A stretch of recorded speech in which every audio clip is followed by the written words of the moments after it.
Welcome to Fast 29's coverage of the USORL Cup Series racing tonight from Iowa. This is the Fast 29 Countdown to Green, brought to you by Cure SMA.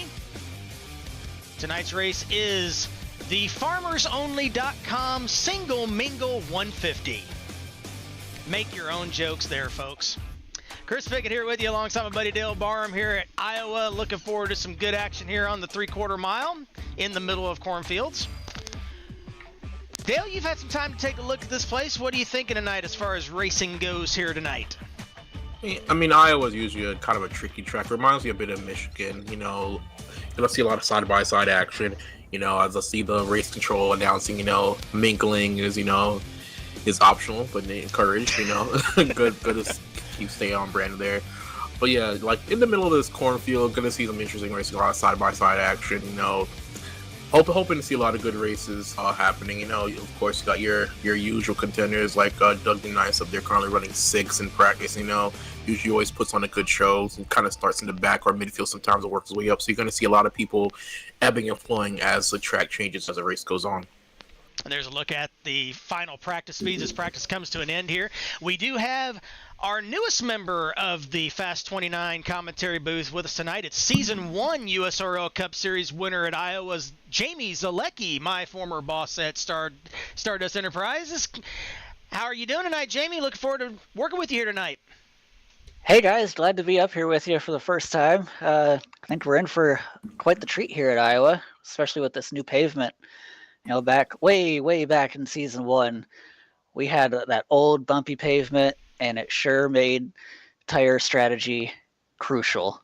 Tonight, with this new pavement, we might see less tire fall off, and, it could be anyone's game tonight.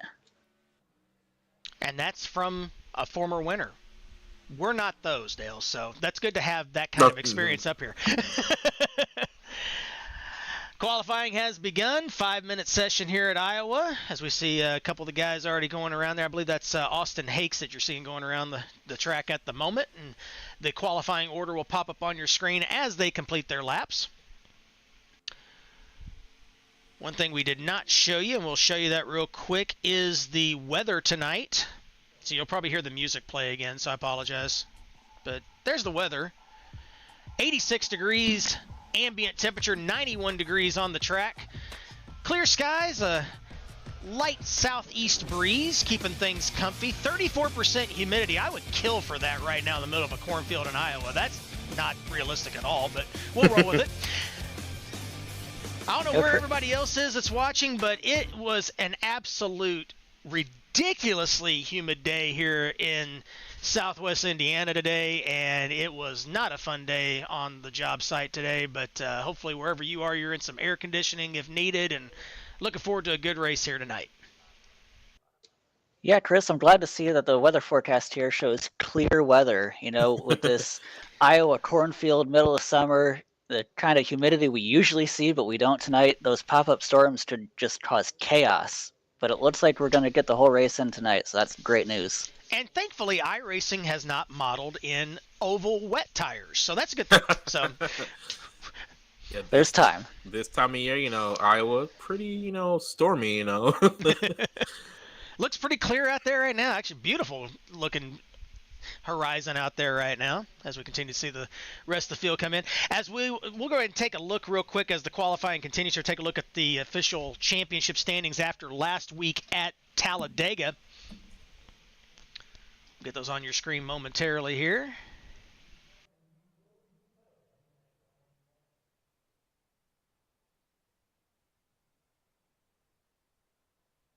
And Scott Lamp continues to be the points leader. Luke Smith, Cal Lovell, Austin Hakes, and Garrett Sidnor round out the top 5. Ingram, Joyce, Hazard, Page, and Merzlak, the top 10. And there's down through 20th in points.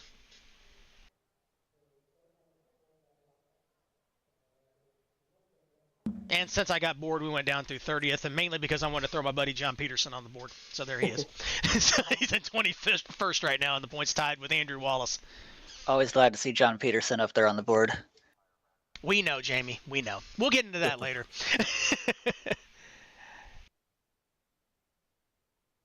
So I guess me and you are like further back in those point standings. I did not feel any need to go any further back than what I did. That's exactly right, Dale.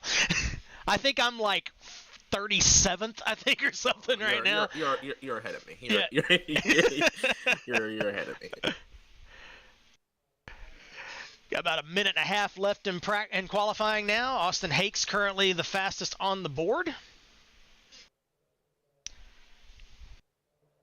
Not by much, though. Just barely edged out William Page. Yeah, Chris, and I mean, Cal and Cam and Doug, they're all right up there. The top 5 so far, really close. And one thing I have noticed is our points leader is not here tonight. So there'll be a change probably by the end of this one at the top because there wasn't much of a gap there. So Scott Lamp will fall back. They do drop at least, I don't know how, I've been trying to find out about, I'll try and get clarification for a later broadcast, but they do dropped races for the whatever your lowest one is. I've noticed that. So I haven't raced enough for them to drop any, so I'm just committed to what I have. But I do know that Scott already had one race dropped, so that is part of the calculation of the championship standings. So I got 21 drivers here tonight. A couple of them have not taken time as of yet, and I'm not for sure if they're going to or not. That's DJ Harris and Michael Murata. They haven't turned a time yet. And qualifying has ended. So it looks like Austin Hakes in the 28 is your pole sitter tonight. And we'll get that full grid going for you here in just a moment once everybody cycles through and we get ready for the warm-up. It's just a game of inches between those two up front, just a fraction of a second. You know, that's just one more like a microsecond not on the throttle soon enough, not or off the brake enough, or diving into a corner a bit more than somebody else. So this opening lap between the two of them going side by side is going to be really interesting when the race goes green. Absolutely.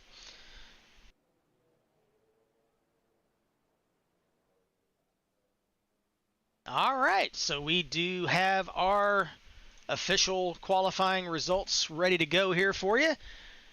And as always, it's brought to you by the Texas Quesadilla Depository. Austin Hakes is on the pole with a 22.576. Cal Leval, actually, I guess there was something with William Page's lap there, but he's on the outside pole in the 5. Row 2, Blake Viken and William Page. I guess we just had a scoring error, I guess, with Williams' stuff there. I guess it just didn't update, but he's in row 2. Row 3 is Cam Barnes and Doug DeNice. Row 4, Noah Joyce and Tanner Patterson. Row 5. Chris. Go ahead. Sorry. Go ahead, Jamie. Yes, Chris. So back here in row 5, we have Luke Smith and Davey Hazard. And row 6, Kerry Rogers and John, my friend Peterson. It's going to be very interesting seeing him start behind Davey Hazard. I think those two might have a little history at Iowa.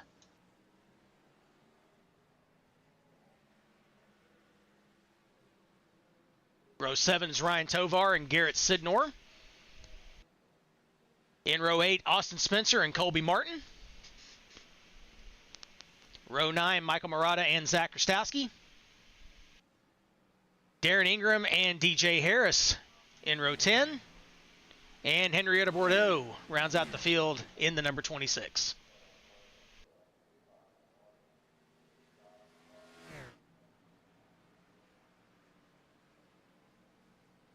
All right, so take a look at the pole sitter, Austin Hakes. Viken, I'm sorry, Blake. I have messed that up every week. I am sorry. Thank you. See, man, numbers. That's why I just use car numbers, you know? Yeah, I need to start doing that again. You're exactly right. But it's so impersonal when I just use numbers, you know?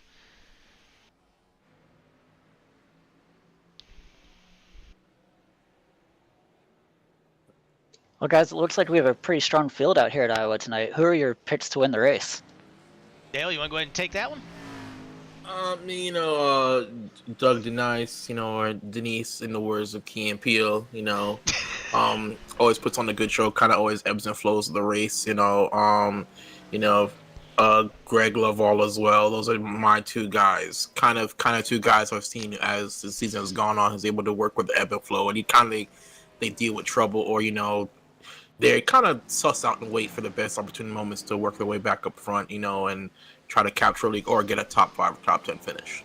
I think you're going to see those that have had the most experience in the USORL over the years kind of just come to the top here, as usual.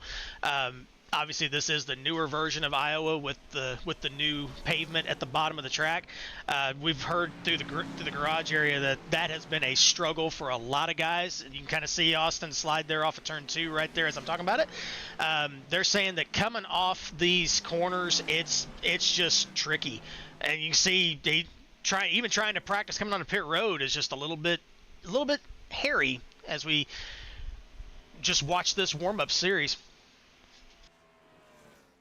Yeah, I think as tire wear kicks in, a lot of the cars trying to use the bottom groove a lot are going to end up sliding and drifting up. How they adapt to the track changes as tire wear kicks in is going to be really key for this race.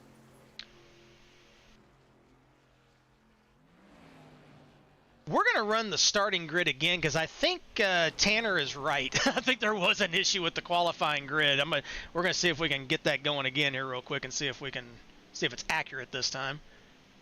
There it is. Yes, it's accurate now. Let me get that off the screen there. There we go. So let's run through that again, boys, because for some reason it didn't update for us. So Austin Hakes is the pole sitter. William Page is officially on the front row. So I don't know why we had different scoring the first time here, but this will be the correct order. Here we go. Cal Lovell and Cam Barnes in row 2. Row 3 is Doug Denice and Luke Smith. Row 4 is Blake Viken and Noah Joyce. He just wanted to have an opportunity for me to get his name right, I think is why we're doing this. Davey and, hey, Jamie, there's your guy. Yeah, back here in row 5, we have Davey Hazard and John Peterson starting side by side. Side by side now, yes. I tell you, Chris, that might be the battle to watch on the first lap here. Garrett Sidnor and Tanner Patterson in row 6. Thank you again, Tanner, for telling me that there was an issue there. We appreciate that. Kerry Rogers and Austin Spencer in row 7. Darren Ingram and Colby Martin in row 8. That might be an interesting row as well. Mm-hmm. In row 9 is Henrietta Bordeaux and Zach Krastowski. Row 10 is Ryan Tovar and DJ Harris. And bringing up the rear is Michael Murata in the number 62. I'm guessing the game only took the opening qualifying lap into consideration. I guess it's only took the first lap. That's all I could figure. Yeah, you're exactly right. Hey, it wouldn't be a Fast 29 broadcast without up-teen numbers of technical issues, us issues. It's just a thing that we have. We're known for this. So for those of you that have never watched a Fast 29 broadcast, this is pretty normal. All right. The field has lined up on the pit lane and rolling out. Oh, I guess Mikey's just here in spirit. he said he's just a spectator, so we'll see if that 62 actually rolls out or not. If he's actually lying to us, we'll see. Well, Chris, I sure hope it rolls out. That's a beautiful livery he's got on that car. Always is, yeah. Nope, he is actually just spectating. He's not on the grid, so we won't see that Napa ride tonight. But hey, he was out there at some point. Our program pulled him. He got a shout out, so there we go. Free TV time, Mikey. Enjoy it, bud.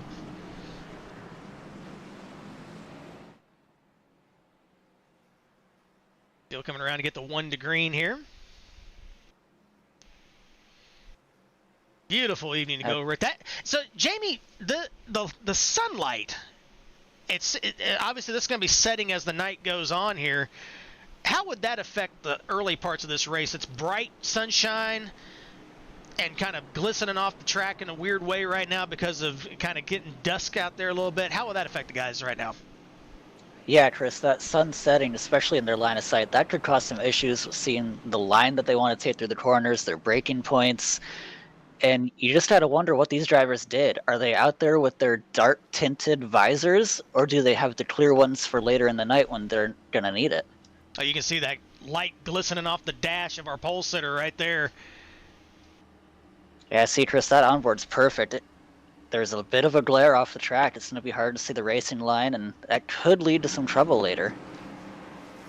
And we've already heard turn 4 could be the trouble spot all night long as pace car dives into pit road. Glad you're with us here on Fast 29. Green flag in the air here at Iowa. Oh, inside line stacks up and around they go. Caution. That was quick. Yeah, Chris, I don't think that went exactly how the inside line planned it to go. It's odd to see a stack up like that on a race start, but No, that's very unusual.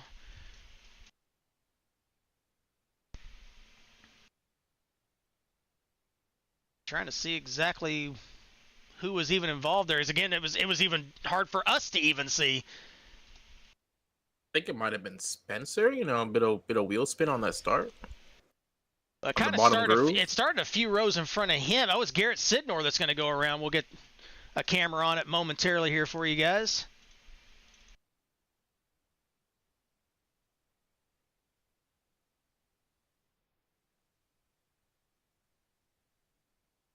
Watch on the bottom row here. That's the 50 car.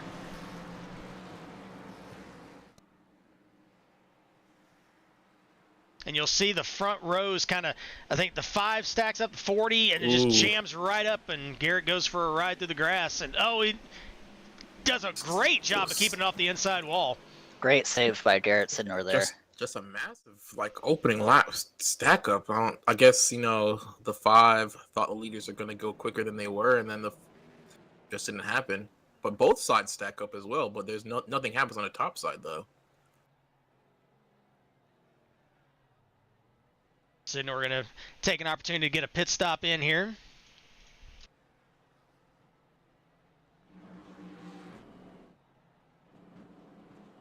Chris, how many sets of tires do they have for tonight? Did that already burn one of Garrett Sidnor's sets just on lap 1 before even taking the green? I am trying to see if he took any. He's been on the pit lane for a while here, so I'm not for sure what he's doing. He didn't get any. He might have gotten some damage in that too from getting bumped possibly too. So it's kind of hard to tell. But he's still sitting in the pit lane right now. There he is. So not for sure. There he's taking off now. But yeah, we'll have to see if that is one, because I believe they get 3 sets tonight. I'm gonna get clarification here momentarily on that. That's one of those things I should have looked up before we started talking, right? Yeah, both him and Ingram were in the pits for a while. They were, yeah. 4 sets of tires and no fast repairs tonight for these guys. That makes it all the more crucial that Garrett Sidnor was able to keep it off that inside wall. Yeah, minimize your time in the pit lane with the damage repair. So hopefully he can ride it out in the back, and hopefully he didn't change tires. Those tires aren't as worn with him riding the brakes for as long as he did and sliding through the grass. Oh, he had to burn something up there. Yeah, exactly. Certainly not the start to the night he was hoping for, but there's still a lot of laps left in this race, so he could still very well have a chance at the win here. And hopefully he could just ride that high side and minimize that tire wear as much as he can, and stay on pace with the rest of these guys and catch his way back up front, because he had a wonderful qualifying position. But he was 10th in qualifying. Field going through the choose cone area. 1 to go here. Start finish line is the choose area, and they have to make sure that they are presenting their car high or low. If they are deemed to be too close to the middle of the track coming across the start finish line at the choose, that is a violation, and they'll be sent to the back. Everybody looked to be pretty good there.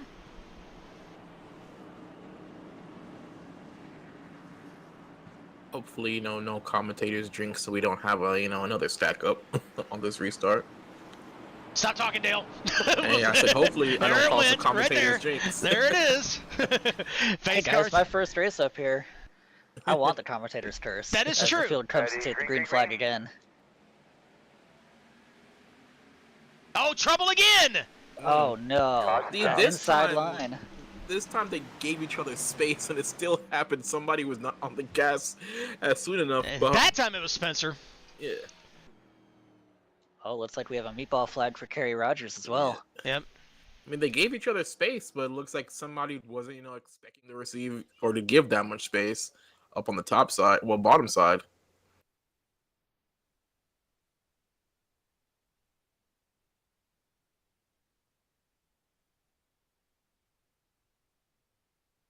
Oh, boys, we might be looking at the 24 hours of Iowa tonight. No, let's not do that yet. As we watch the 13 here. Actually, let me get it to where it's a little bit closer here. We backed it up a little bit too far. Here we go. And watch the 13. It just cuts just right. Wheel spin. Wow, right in front of the 77. So it's not a checkup or anything. They just got massive wheel spin on that bottom side. That was like Steve Park like at Darlington right there. That was crazy.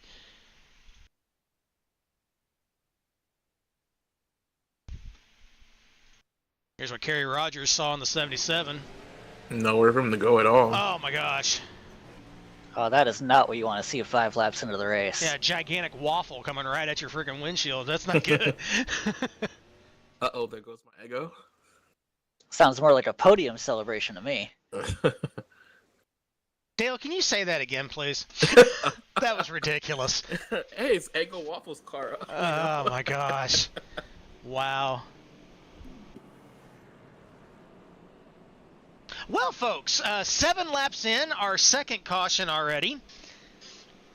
I was hoping to get to bed kind of early because I calculated up that if this thing went green to checkered, we'd be done in about an hour and a half. We're already live for 23 minutes and we've got 7 laps in. So it's not looking good for me going to bed early tonight. You know who's loving it, though? Jamie. Yeah. Well, I was gonna say, are the top two right now are loving it because they can keep their tires at minimal heat. You know, keep the tire temps up and minimize the wear as much as possible. I love how you're always positive, man. I'm telling you. Look, I'm true. a tire wear strategy person. Like, I'm not a person who can win on raw pace, so I gotta try, think about other options. So if I'm up front, and I don't have enough the raw speed to do it, I'm like, okay, cool. At least my tires, I can save my tires.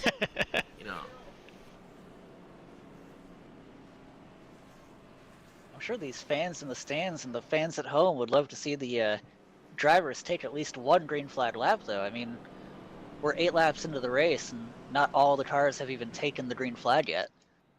Very halting start, definitely. Hey, you know what? I'm gonna pull my retro ESPN out for just a second. You know how they always annoyingly put up the championship standings just randomly for no reason, like 7 times in like the first 3 laps? Well, I was going to do that, but I have just discovered I don't have a choice for that in my overlays. So actually, it is up there. You can see it barely, but it's not in a spot where you can actually really see it. But Scott Lamp, we mentioned he's not here tonight. He's fallen to 4th.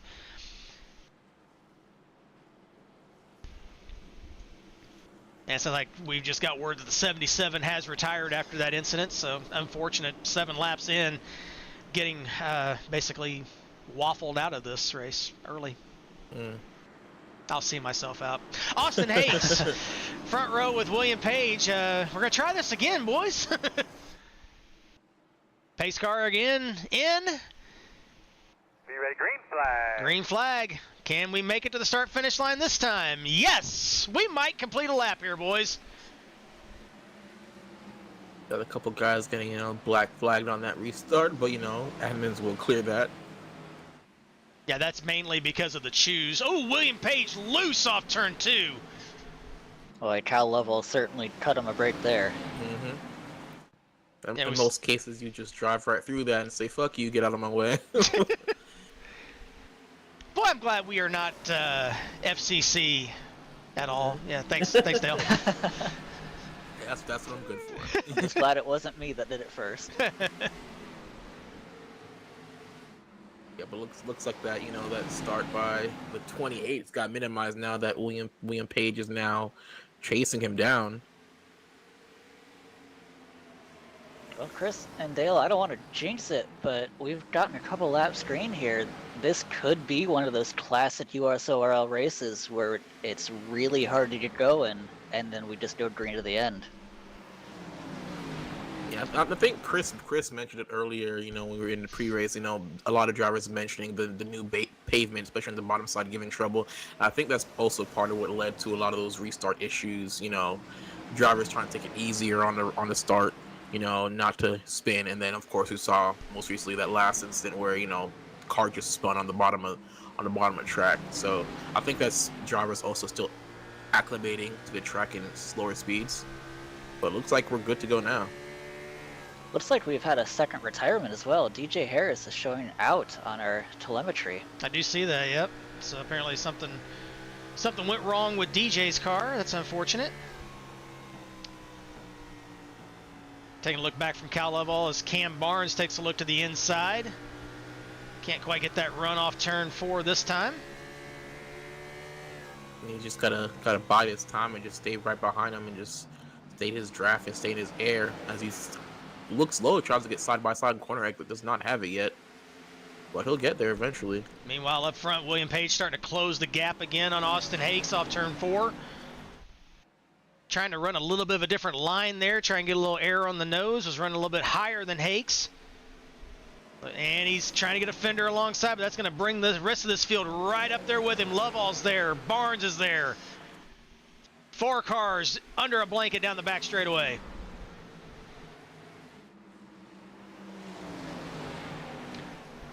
And we just got word from race control. DJ Harris had a blue screen of death. That's why he unfortunately had to disconnect. So we'll see if he pops back on or if he thinks that's just his luck tonight. We'll see. Windows, baby. Gotta love it. Jamie, you were talking about whether or not we'd see a realistic race or a gaming type race. Well, there's your answer right there. Yeah, that's an unfortunate end of the night for DJ Harris. You hate to see that, especially so early in the race.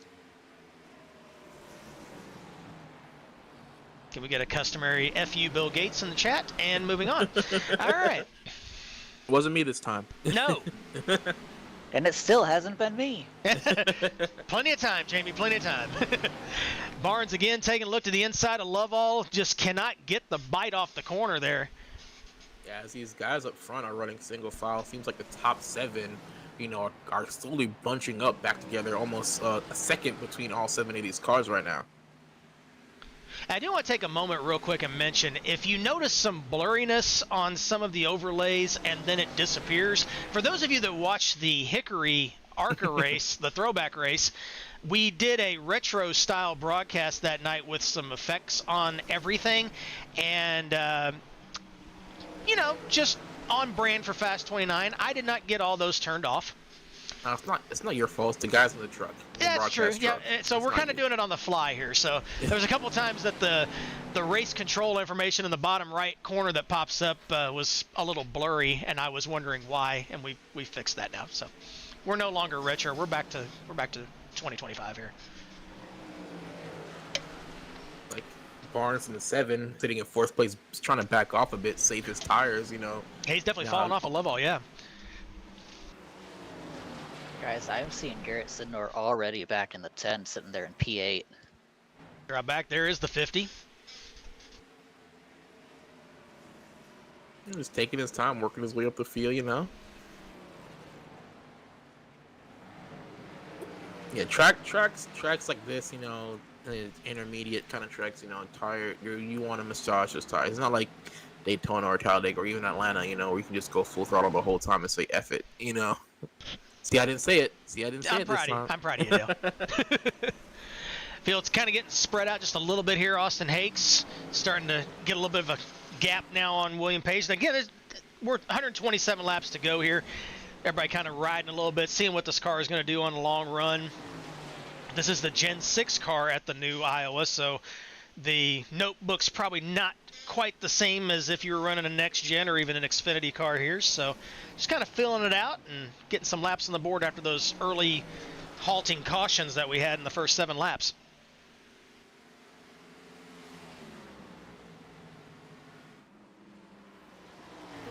Give you a bit of chance, think things out, see how the race unfolds. You kind of see a mix of strategies right now. It's like you have different packs running together, some people backing off, some people not. You see Doug going side by side into the turns 1 and 2. makes his way from 7th to 6th right now.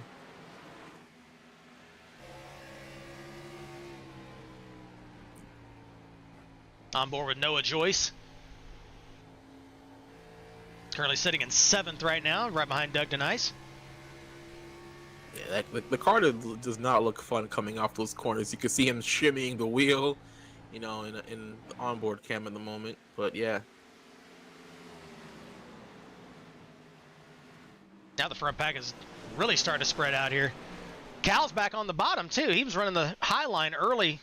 Don't know if that was by design or if that's just the way the car was going to be early on or not, but I would have thought he was kind of riding that high line to kind of save those tires a little bit. I guess that blue screen of death is still needing to be fixed there, DJ. he's got the meatball flag. Man, guys, meatballs and waffles. Quite the race tonight. No kidding, right? It's, a regular, Oh, there IKEA. he is. He missed the pit wall, too. And now I think he's done after that. He's on the pit lane now. So something happened to him at some point after he came back on the track.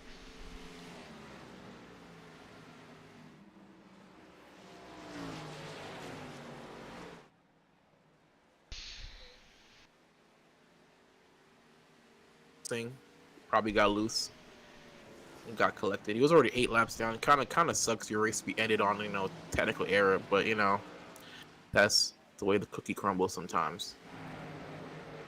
Speaking of cookies, there's Noah Joyce in the Oreo machine. Oh, getting way loose there. Yeah, he did. Too. Right in front of Davey Hazard in the 92. Might have got some milk on those rear tires and had to clean them off there. Oh, he's still loose off of turn 4. Noah Joyce not having a good time right now. Yeah, that car just wants to drift to the high side. He does not want to do that. A lot of sparks coming off the left front of that 31 as well. We ride on board. Oh, Davey got loose there. Oh, yep. We ride on big board with save him. by Davey Hazard. And he goes right up to the high side just in case it happens again. We kind of watch his telemetry on the 92 here, presented by Quencha Hall, and we can see how much off throttle time he's going to have here in the corner before he can go back on the throttle. He gets back full throttle pretty quick there in the middle of 1 and 2, especially for getting as sideways as he did that last lap, as he takes a look underneath Noah Joyce. Yeah, it looks and like he the completes car, the pass. looks like the car just does not want to be there on the bottom side of 3 and 4 though. Especially when you're trailing somebody. That arrow kind of just gets you loose and squirrely. Does not want to be behind somebody right there. Yeah, guys, I'm surprised. With this new pavement, I didn't think tire wear would be such a factor, but it looks like it really is, as Austin Hates has just pulled out to a 2.5 seconds over Page and Lovell. This is the battle for second on your screen there, but yeah, the pace has definitely fallen off. Everybody's best laps are low 23s, and we're already in mid 24s. Getting reports from Racing Control, it's been a rough night for DJ Harris. Apparently his wheel decided to disconnect in the middle of a corner. That's the reason for the meatball. Oh my gosh. Poor DJ. DJ is not having a good night tonight. Well, he's getting some TV time, but not the way he wants it, I'll tell you that. Yeah, that's like the most fun. His stuff is out of your control. Oh my gosh. But hey, DJ, if you're watching this, or if you watch this back, you got a guaranteed top 20. Look on the bright side, buddy. Yeah, that's a huge plus. Yes. A lot of people didn't show up tonight, so there you go. And it's much better to have these sort of issues at a smaller track where the speeds aren't quite as high. Chris, I've been over doing some sports car racing in Europe and the rest of the world, and 2 years ago at Bahrain, I was going into turn 1 and my brakes failed. And let me tell you, that's a scary experience. Definitely. You see Lovell take the second place from William Page in the middle of 1 and 2 there. It's like Page is backing off drastically. And he's starting to run that higher line there in the middle of 3 and 4 as well. Behind him, Barnes and Smith closing on each other for the battle for 4th a little bit. There they are. The 28 would almost send what, a 2-second lead behind in front of Lovall. He just checked out at this moment. Here, we'll show you that. This is on board with Cal Lovell. That dot that you see going into turn 1, that's Austin Hakes. On the bright side, Cal can still see him. Yeah. That is true. He hasn't totally disappeared. Looks like Austin is the only person not affected by tire wear at this moment because he's just on it right now. And again, you see that sunlight going into 3. Still a factor. Not quite as much now. You're getting kind of into more of that dusk mode now here, where it's not quite as blinding, but it's still a nuisance until we get that sun a little bit further down below the horizon there, as you see it glinting off the dash of the 5 here. You get those flashes there. Ooh. You certainly have to feel for the fans in the stands in turn 1. Just the sun blaring down on them like that. It's always it's from what I've heard, like with real life racing, it's usually all the transitional periods that are usually the most difficult parts. Not the straight sunlight and the sun hitting your face. It's when it starts, when your eyes have to adjust with either the sun coming up or the sun going down. And those are the iffy parts as your eyes try to adjust with the loss of light or gaining of light as you race around the track. That's exactly right, Dale. You see it all the time in endurance racing. Those long races where they go into the night and back into the morning. Those transition periods, the teams do all that they can to keep the same driver in the car because their eyes are adjusted to the light. And then when it's fully dark or fully day, they'll put the new driver in.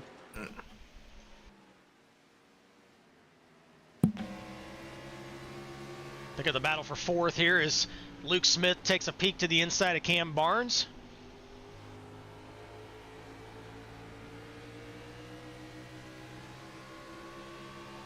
Page looks like he got loose right there on corner exit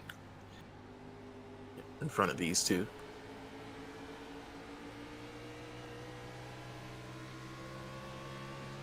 Austin Hakes, geez, I'm almost at 2.5 up front. That is just crazy. There he is. He's off turn 2 down the backstretch. So with how spread out this field is, would you say that all the drivers are out here doing the single mingle? They're mingling. Jamie, the door is open behind you. There's no lock or anything. It's been a lovely night to be with you, but that was horrible. You're welcome and thank you. Boy, yep, you fit right in, bud. Yeah, looking at the times right now, there's this 28 car is in a whole different zip code. He's running 24.4s. The next fastest car looks to be second place Cal Lovell with a 24.5. So Austin just ran a 24.7 that time by. Cal was a little faster that time though, so we start talking about him and he slows down. So maybe he's figured out, okay, I got this big lead right now. Let's just kind of back off a little bit and see how far we can make these tires go now. Yeah. Use them up as much as you can. Now I got a lead. I can now massage them and back off and save a bit. A bit of a battle here off turn 4. You got Luke Smith, Doug DeNice, and Cam Barnes. Cam's starting to fall back a little bit now. He's back in 6th now. Both Smith and DeNice have gotten by him. And they're starting to close the gap on William Page as well, Dale. Yeah, a bit of smoke a while ago crossing the start-finish line. Somebody probably got into something as these drivers drive through that earlier. I think I saw Cam Barnes kind of riding the wall at one point down the front straightaway, doing the partial Ross Chastain down the front stretch. Not the hail melon, but in Iowa to be the hail corn, I'm guessing. The hail cob, maybe. I don't know. Yeah, doesn't have the same ring. Speaking of melons, that's yeah. Speaking of melons, Luke Smith with the melon helmet, he's running in 4th here. That's his 3rd, 4th, 5th, and 6th on your screen as DeNice closes up on Smith, try and battle him for that 4th spot. Just trying to dive on the inside every time on corner entry, just can't get it. Looks almost side by side on corner exit. Oh, maybe Smith he'll get got a little loose there. That might be enough to get that door open for DeNice. Nope, still can't quite get the fender alongside, but he may have to run through the corner. He's very good in the center of the corner. He kind of closes up there, but just can't get the bite off. And again, Iowa does have that progressive banking a little bit to it as well. So you might have the run on the bottom, but the guy that you're battling might get the run on the outside because of the banking difference. Yeah. On the bottom side with this banking, you got to be very judicious on how fast you get back on the throttle. We'd like to thank Webster's Thesaurus for helping Dale out with some new words this week. Hey, judicious. That was awesome. I can do words as well, you know. Proud of you. I also don't drop F-bombs. I'm learned. I'm educated, you know. Learned. I love it. Denice inside of Smith. Might finally have enough of a run here. Smith might just let him go here in the center of 1 and 2. As pit stops have began, Spencer, Bordeaux, Ingram, and Joyce have pitted in the last 3 or so laps. Now, these two still side by side a bit. Hasn't gotten clear yet all the way. You don't want to turn this into a Bowman Bubba Wallace situation, trying to clear yourself too soon. Oh, black flag for Henrietta Bordeaux. She must have been speeding on pit road. You hate to see that. Already 2 laps down. Also, guys, I'm seeing that. We have Austin Hates in the pits. Leaders in. Yeah, these drivers must be screaming for new tires at this point. Okay, so we're 97 to go here. So, again, a lot of these leaders did not pit under any of the early cautions as well.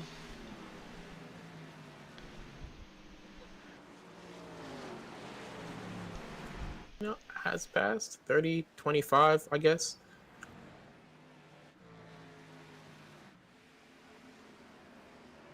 Lovell continuing to stay out at the moment.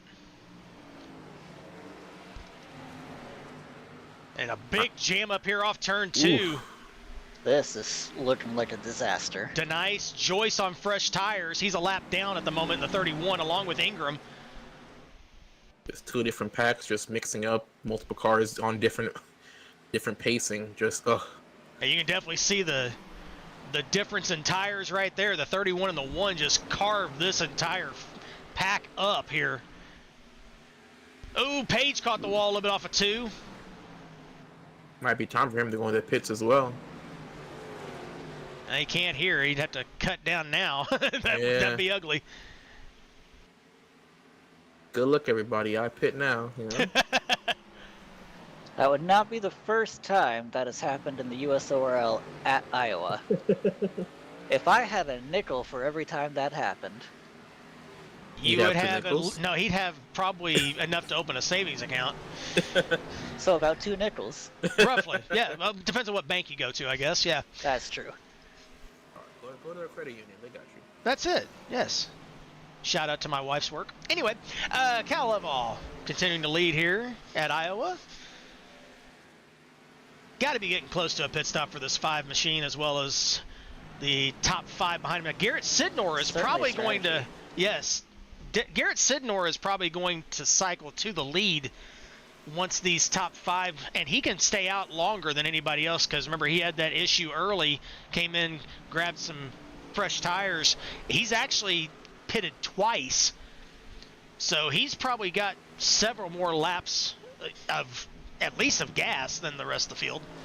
His tires are probably about a lap and a half, almost 3 laps fresher than everybody else.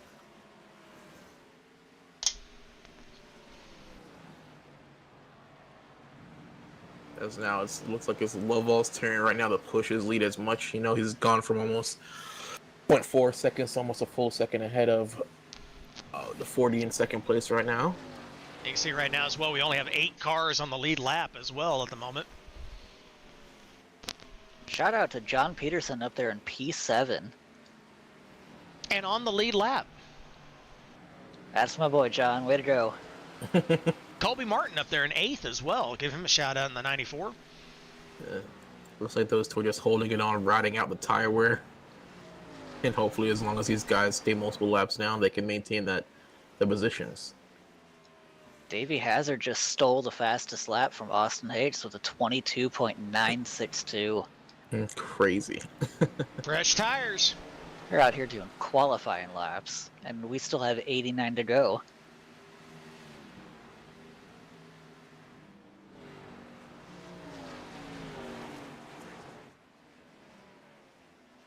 Oh, good mix of manufacturers out there. Looks like the Toyota's dominating out there tonight.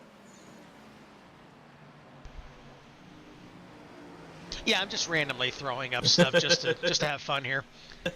Here's how many We're laps. here for it. Here's how many laps everybody's led so far. Lovell about to lead his 11th lap. Obviously, the most laps led by Austin Hakes. John Peterson into the pits. There's the Kellogg's machine. Now, with this overcut strategy, these guys that haven't pit yet are probably going to lose some track position, but they'll have fresher tires for longer. Now we have to see how that shakes out.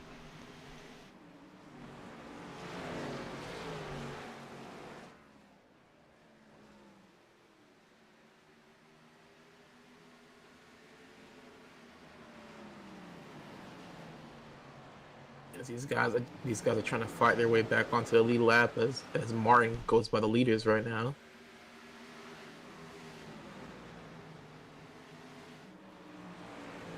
Looks like Tywer might. Well, yeah, Tywer is hitting in now. I see all these guys that have pit earlier now working their way past the leaders, getting back onto the lead lap. I see these guys back here. They're still trying to nurse this first set here. Barnes, Page. The battle With for 4 fourth. sets of tires, guys, why wouldn't you have pit already? I mean, what are these guys aiming for here? They're probably trying to hold up one set in case, we get a really bad caution or they got to grab tires quick late in the race. Ooh! Oof. Cam Barnes just barely makes it on the pit lane as he drops out of his battle for fourth. Page comes in with him. Now, if you're the top 3, you've got to come in here really soon. Yeah, no point in riding it out now. Tires are screaming. Yeah, guys, I think if we were going to have a caution between the fresh tires and the old tires, it would have happened by now. So I think these top 3 really need to come in and get some new tires now. This is the battle for the lead on your screen as well. The 5 gets loose off 2. That's Denice behind him in the 40. That is the battle for the lead. We'll see if they duck in this time. Lovell is, and Denice is in. Ooh, get her stopped, Denice. Good job. Oh, that was close. You got faster cars right behind the 40 car right there. Almost got collected trying to enter pit lane. So now, Yeah, it looks like Hakes may not have seen the hand out the window of that 40 car. that was close. Smith and Cinder are the only 2 left to pit now.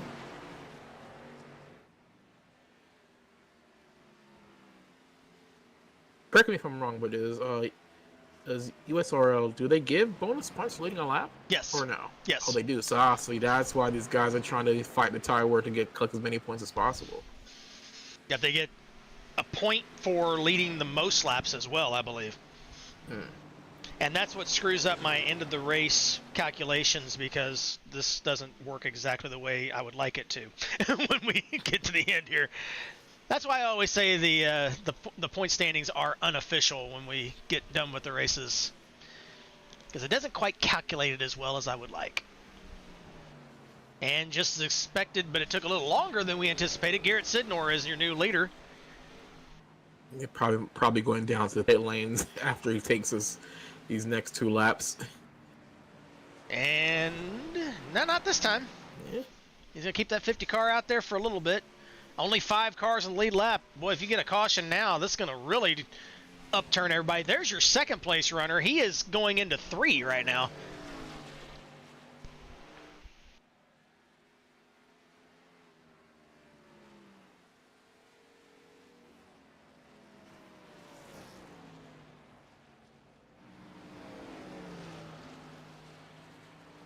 Looks like these group of cars who, went in early made the right call, back on the lead lap as fast as possible. That the tire advantage, the guys after them will have. Hopefully it makes a big enough difference so they can chase them down and get back on the lead lap as well. This is the difference on your screen on the track map between first and second at the moment. 50 cars your leader. You're watching Austin Hakes, second place, come off turn 2. He is almost 3/4 of a lap. Well, it looks like Sidnor's actually pitting now, so disregard that. There's like a half a lap ahead.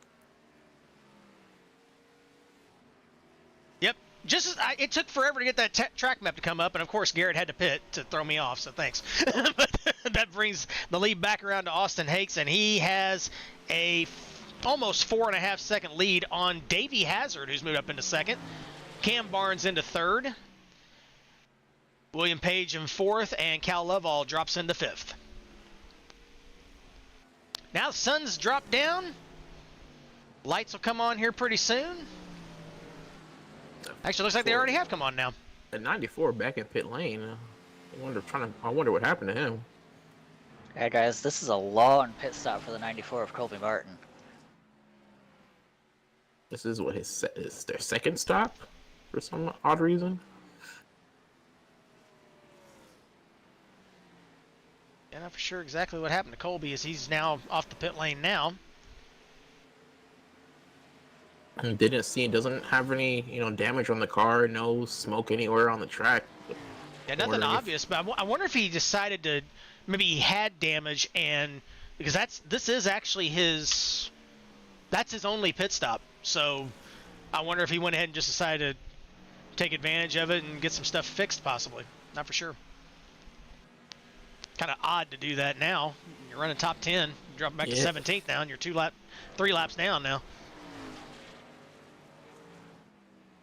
I mean, can you pull 3 fast laps out of your ass, to get back on this? Hard to tell. This is a battle for third back here. Cam Barnes, William Page, Cal Lovell, Doug DeNice trying to close the gap on these three.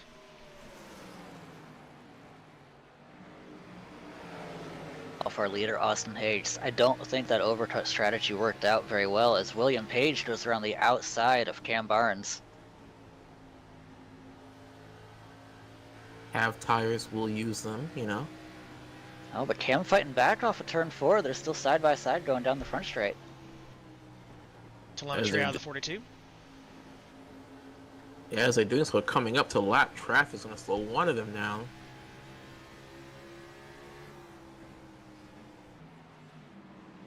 That's Zach Krastowski. Oh, he just went up and hit the wall as well.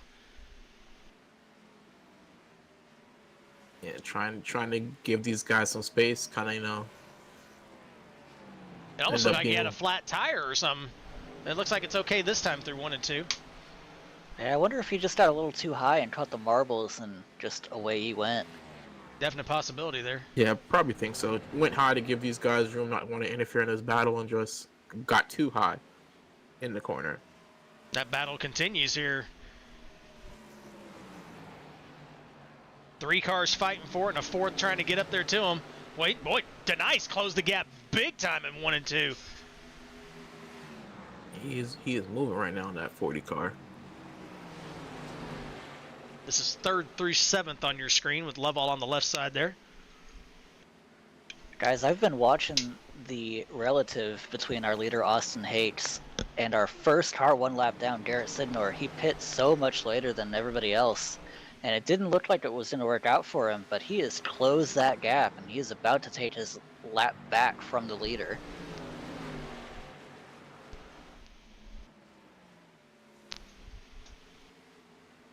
Yeah, almost 6 laps fresher tires? Yeah, the gamble certainly seems to be paying off for Sidnor right now, at least. There's a look at it. That's Hakes in the blue and white car. That car that just ducked to the inside, that is the 50 of Garrett Sidnor trying to get his lap back.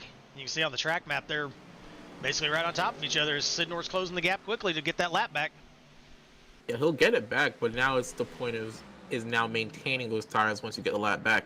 Because we saw Austin in those opening laps, just blitz out fast lap, and he only really slowed down on his next, on his pit cycle.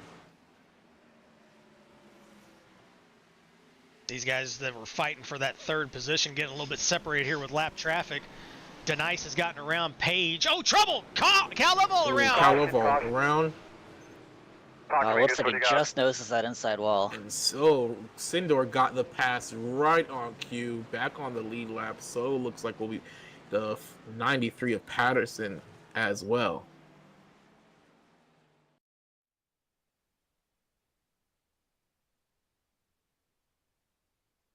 Sindor got that pass just as the yellow came out. Yeah, that certainly worked out very well for Sidnor. And here's a look at the incident going into turn 1. That's Davey Hazard in the 92, and just does not see the car on his inside. Ran out of, both of them wanted that little bit higher line there, and great job of driving by this pack that we were watching to avoid the 5 as he slides in, just kind of grazes the inside wall there. Everybody, cool heads prevail, got loose, you know. Might have killed his tires, but I'd rather kill the tires than kill the car. Cal level was all the way up in really the highest groove that he could be in. You almost have to wonder if Davey Hazard just kind of thought he was going to back out and give him the position. Look at it from the blimp. Yeah, it looks like he thought he was going to go lower into the corner than he did, because, you know, they both kind of just went to that middle groove right there. All right, it is pit stop time, and here we go. 64 to go. Oxen loves this. Fresh tires. Everybody's now balanced on this lap. Same amount of tire wear.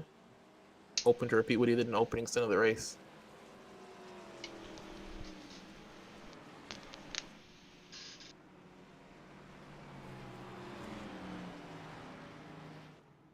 Glad to have you guys with us here on Fast 29. Hope you're enjoying this one tonight.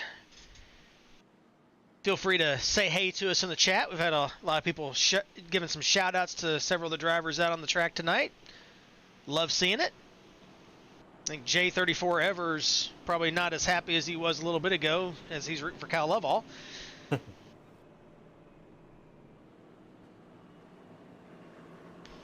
So we do have a couple guys that look to possibly be taking the wave around here, including Jamie's favorite driver. Yeah, good to see John Peterson stay out there. He's going to get the wave around, get back on the lead lap. Looks like Colby Martin's going to stay out and get one of his laps back as well. That'll put him 2 down, I believe. Well, no, I might put him... Yeah, he'll be 2 down.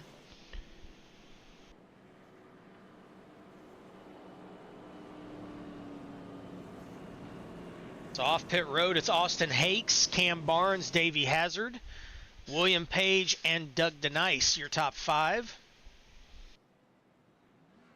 See if the lights get turned off the pace car this time by. And they do not. They do. There they go. That was a late turn off by whoever's controlling those lights.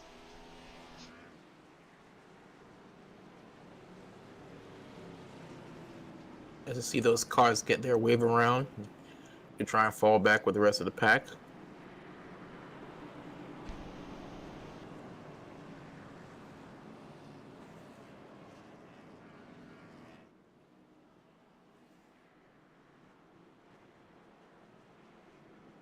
Looks like that incident involving Davey Hazard and Kyle Lovell is going to be looked at post-race.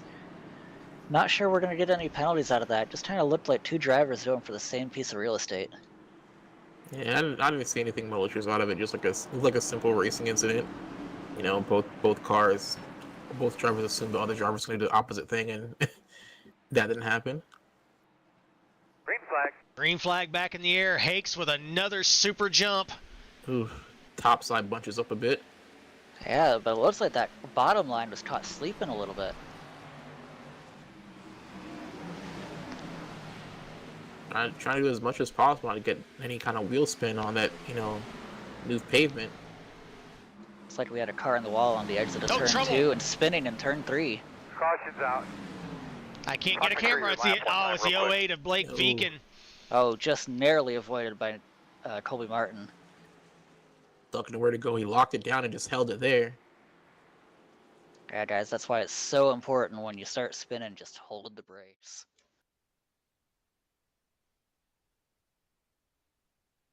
Yeah, Oh, I think we had 2 cars spinning back here in turn 3. It was. You're right. Synchronized spinning in turn 3. You're right. I think it's Ryan Tovar on the 8 back there. Oh, Garrett catches the piece of Oh the 08. no, you hate to see that. Oh sitting there. no. nowhere to go. Yeah, the 8 was also involved at the back. These guys do a great job of avoiding that part of it. I Garrett think the Sidnor's 8 gonna car have- was also the one in the wall off of turn 2, You so I did wonder not- if he got some damage. You are not wanting to be a car with a number 8 on that restart. Synchronized spinning, you know. Here's a look at the 8 spinning. The 08's around in front of him. 8 does a great job of saving it. There's the 08 going around. But Garrett, I'm worried about that 50 car. I think he's got quite a bit of damage to that right front. Luckily with that 8 car, he was on the high side. Nobody else was there, but that 08 just stuck in the middle of the track, you know. And then him and the 50 just make contact. You know, 50 had nowhere to go with it happening right in front of him. He's like, oh, no, no, no. Oh yeah, that's the worst thing you can see behind the wheel. Trying to see if there's any indication here with Garrett's car as to how much of the toes knocked out. It doesn't look terrible, but Yeah, Chris, I didn't know toes were on the menu for tonight's single mingle. Hey, we don't kick shame here. all right. Austin Hakes continues to be the leader here. Yeah, we're just gonna pretend that didn't happen, folks.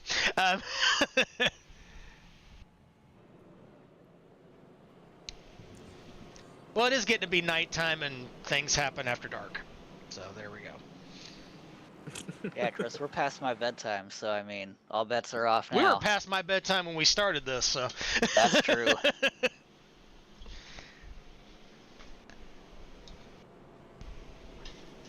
You guys want to ski? That's the only thing keeping me awake right now.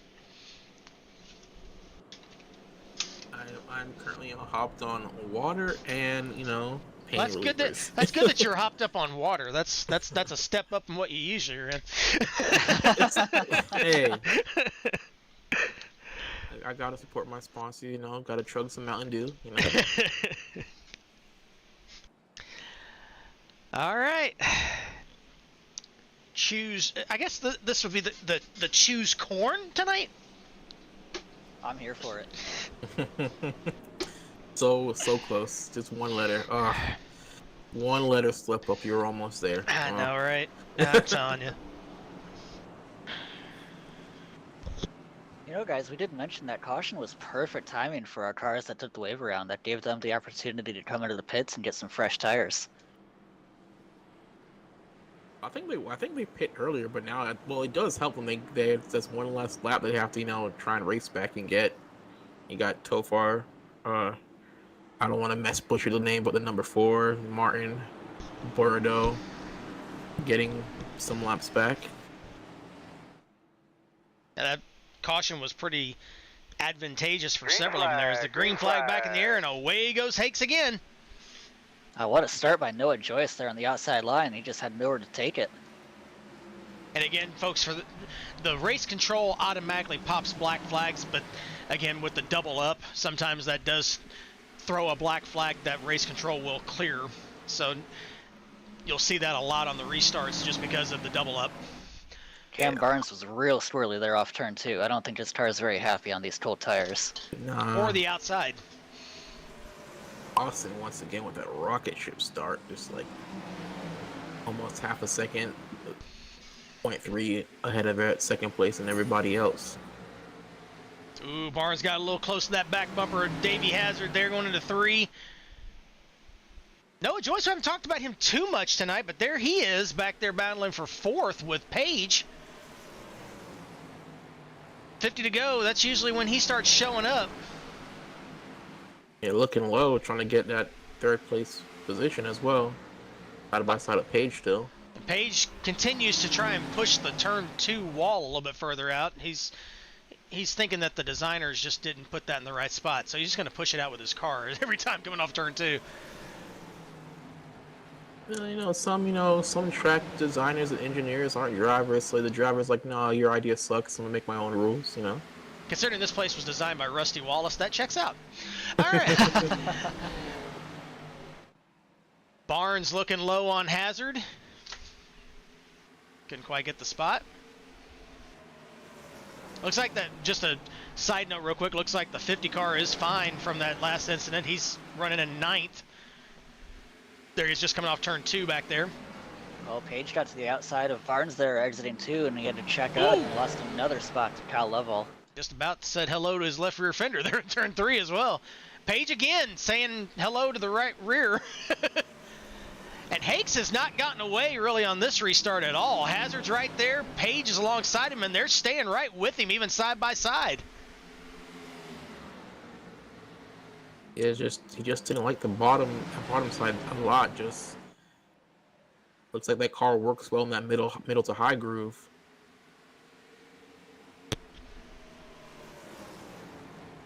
$50 laps to go here at Iowa. Still side by side for second. Lovell trying to pick a dancing partner with the 2 in front of him. Page finally gets ahead of Hazard, but he's got nowhere to go. He's right on Hakes now.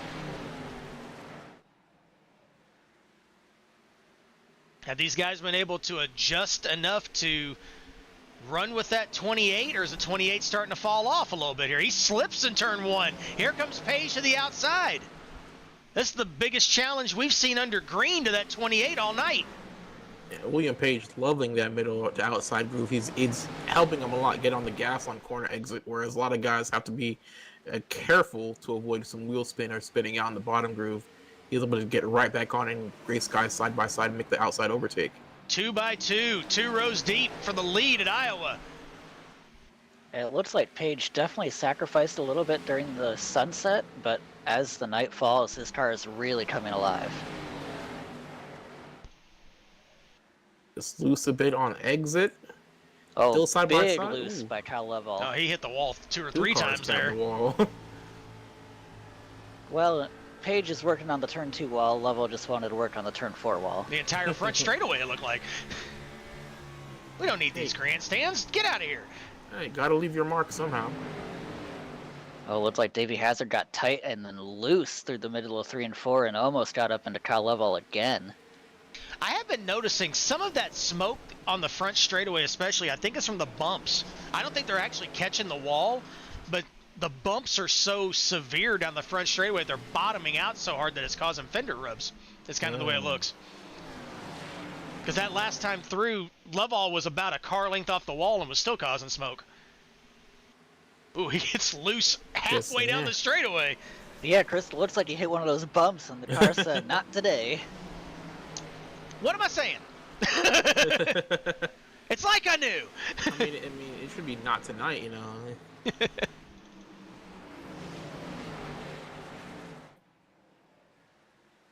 Austin Hakes trying to catch that bottom line. Oh, that time Lovell caught the wall.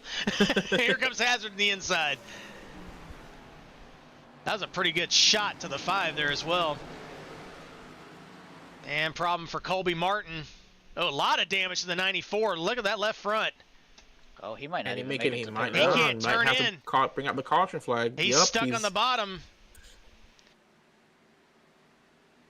Sounds like DJ Harris might have been involved as well. There's the 9. Don't see anything really there. That 9's had a rough night. I thought I'd put him on the screen for a second, give him a little bit of love there.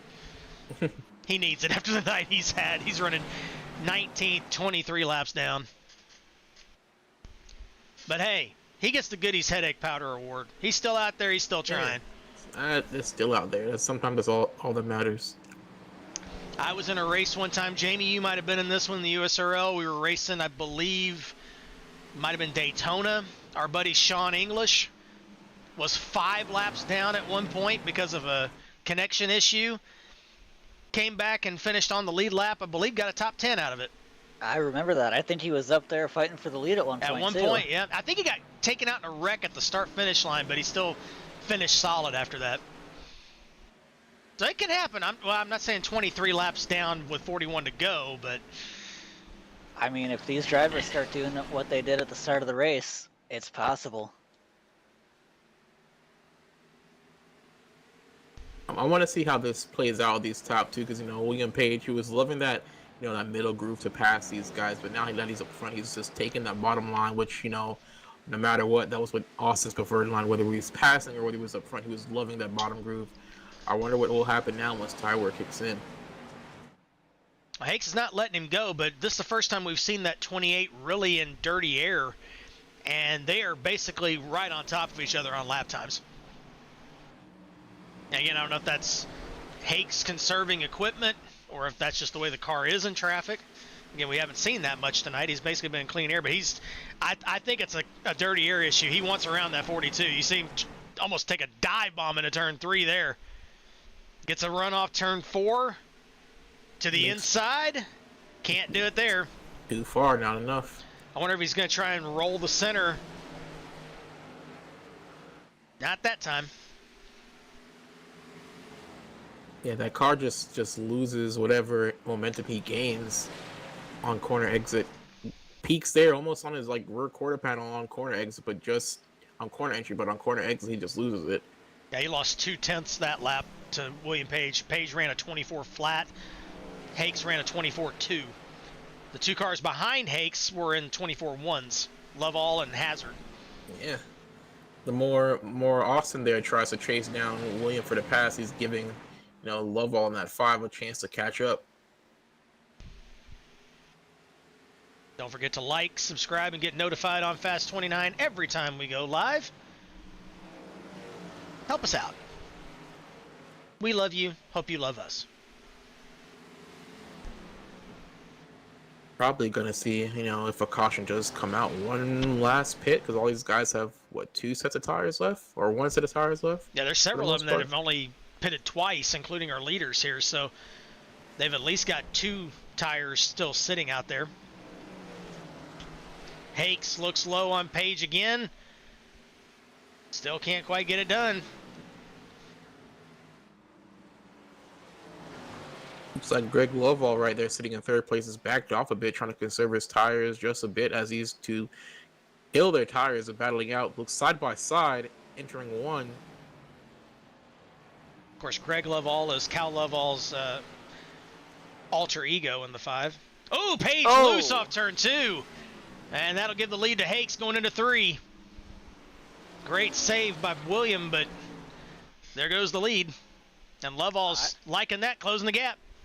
I don't know, Chris. Looks like Page might not be done fighting. He's coming back on the outside. He's been working that middle lane very well, but I think it's kind of starting to give up now. Oh, and into the wall off turn 2 for Page. That's his line. I promise you, that's his line. Come off the corner and touch that wall with the right rear. Oh, we got a battle back there for 4th place between Barnes and Hazard. Barnes clears him. Sneaks low, takes advantage of the battle. Tied off turn 4. I think Hazard may have cut him a little bit of a break there. Denice looking low on Hazard as well. Ooh, they both push up. Ooh, Denice! Hang on to it. Great save by Doug Denice. And that's been kind of what we've been talking about, the trouble spot there off of 4. We really haven't seen it tonight, but that's the first time we've really seen them side by side through that corner, and you saw the effect of it there. The car just drifted up there. Luckily, he saved it before he could hit the other car and cause a spin. Looks like we might have another battle brewing a little further back in the pack for P10 between Ingram and Viken.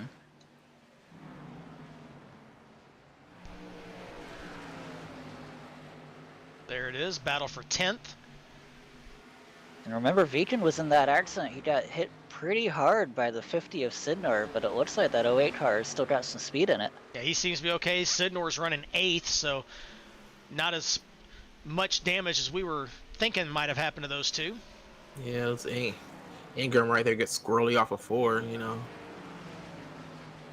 Just that transitional period of, bumps and grooves heading into that, on that corner exit, just loosens up the cars a lot. Oh, Ingram really struggling through turn 3 and 4, and Viken is really good in 1 and 2. This battle's heating up. Peterson there as well. Almost looked like a 3 wide move right there. Oh, big loose by Darren Ingram off of 2. His car is just not having fun in those transitional segments on the track. Not sure the driver's having that much fun either. Oh, and Ooh, Ingram Ingram! saved it off Save of it, four. save it. Hang on to it. Through the grass. What a save. Wow. Lucky the grass didn't tear that splitter up, too. Got back on track on the right spot. A giant gap between him and that 8 car. Oh, Allowed looks him like to the reemerge in the wall safely. off of turn 2. 8's bouncing off the wall there. Tovar just keeping it safe to avoid contact. Meanwhile, up here, battle for 5th. Hazard and Denice still going at it. Looks like he has it now on the inside. Yes, he does. Oh, he's gonna put the crossover Switchback. on him. Switchback. Looks like that middle groove is just too powerful right now on these older tires. Ooh, loose off exit. Looks high.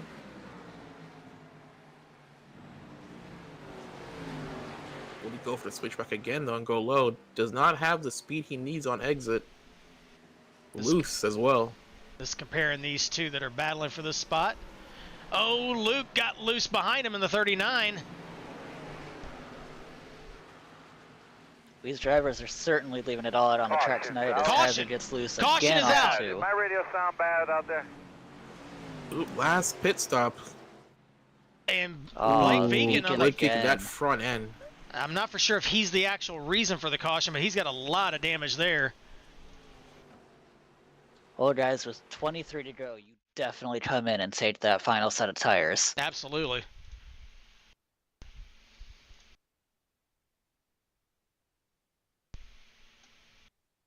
This is Vegan coming off turn 4.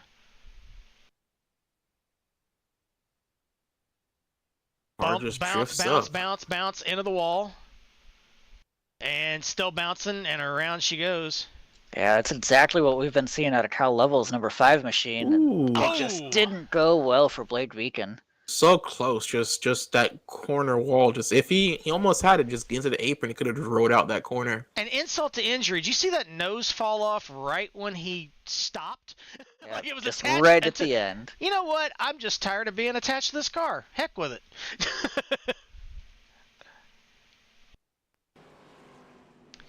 All right, 22 to go. More than likely the final pit stop of the night. Unless we get another caution. We'll see. Leaders are in. Who's going to get off pit road first?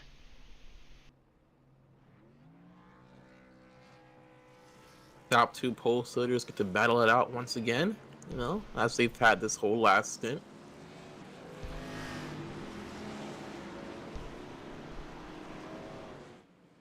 Hakes again wins the race off pit road.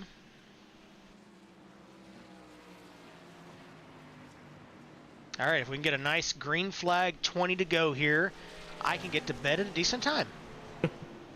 I don't know, Chris. Things are going to be heating up with these last 20 to go. We could see some more chaos. Hey, Jamie, I am trying to, put things out in the universe that are happy thoughts. Positivity. Yes. I don't know what that is. Yeah, you're right. If anybody doesn't know what that is, it's you. I've got high hopes. High hopes. Blake Vegan in the chat. My bumper made it further than me. How embarrassing. Tricky track tonight down that front straightaway. They didn't pave that section. Now this restart is gonna be fun because we've seen Austin love that bottom groove. We've seen what Will can do on that middle to high groove, but Austin's been getting these rocket starts compared to everybody else. So, and you wonder what last second adjustments some of these guys made here. Give a call real quick to Tanner Patterson. He's come up into 7th here now. Late in the going. there's Had a your great boy run for that Jamie. 93 car. He was lapped down at one point. There he is back there on the outside. The red and white car. The great adventures of Garrett Sidnor continues as he's down the inside for this restart. Restarting in 9th.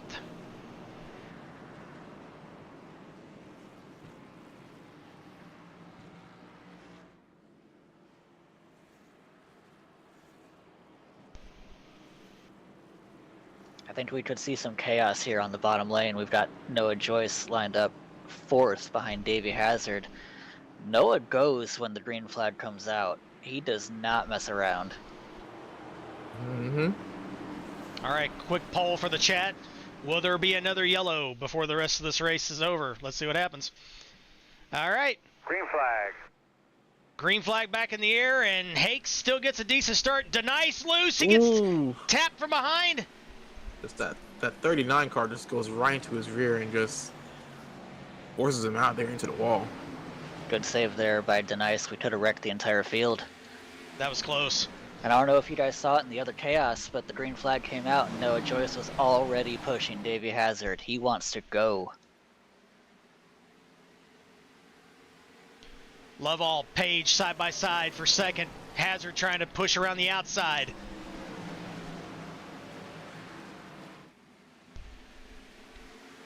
Page taking his customary line out of turn 2 there.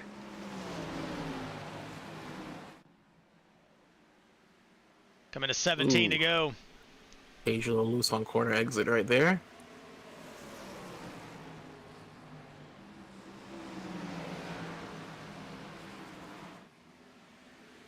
Just working that middle to high groove, slowly catching. He's Austin's almost bumper. to that right rear quarter panel. He's trying. Oh boy, that's tight off of 4. Hazard. Oh, contact Lovell. Lovell saves it. Oh, great save by Cal Lovell there, and great heads-up move by Noah Joyce just to give him a little extra room to save that car. Well, that's 2 for Lovell as far as saving it tonight. And both off that 92 car. Good point. Slows Didn't think about that. everybody back.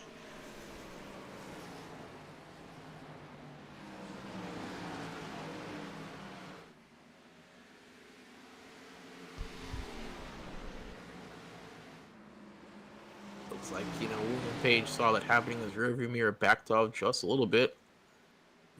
The gap between him and Austin has grown a little bit, but he's back on it as well. Looking at that high side once again. Oh, He he's gets- there. he's If he got a can hold fender on there. to it on the exit of turn 2.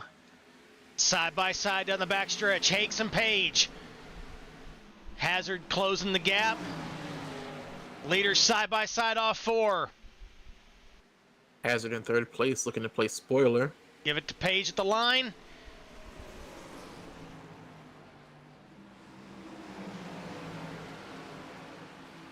Hi, Tommy. You turned it at the right time.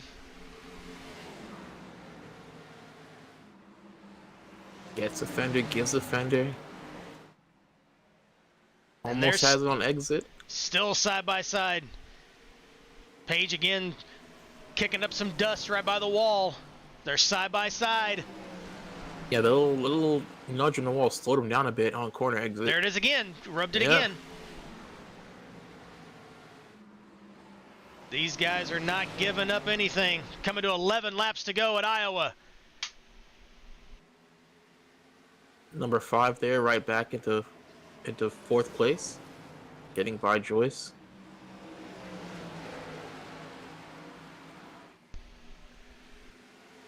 Boy, guys, that 42 car of William Page is really strong in turns 1 and 2, but Austin Hakes reels him back in 3 and 4. And as these guys continue to run side by side, they've got company. I think it's only a matter of time until Davey Hazard gets close enough and sends Something it 3 happened to wide. Noah Joyce going into turn 1. Joyce off the pace. He was No 5th. yellow. Something On the happened. apron. He broke something. Meatball flag for the 31. Oh, 31 you hate engine to see failure. that. Ugh. 10 to go. Oh, you really feel for Noah. He was having a great run up there in the top 5. And to lose the engine with 10 to go, that's rough.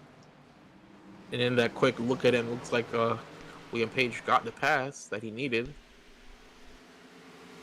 Now he's really got to focus on taking that clean air away from the 28 of Austin Hakes. 4 cars under a blanket. With the demise of Noah Joyce, unfortunately.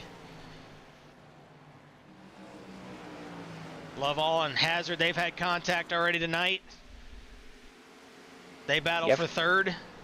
You have to wonder how rough Kyle Lovell is going to be to get by that 92 car for third place. Might see a little bit of a bump and run, you know.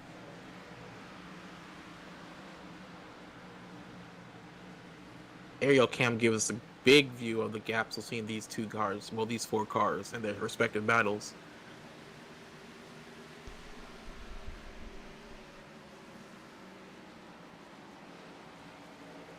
Almost mirror images of each other. It literally is the exact same battle in both spots. Oh, Austin Hakes is there. He's side by side with William Page for the lead going into turn 1. Can he hold that bottom?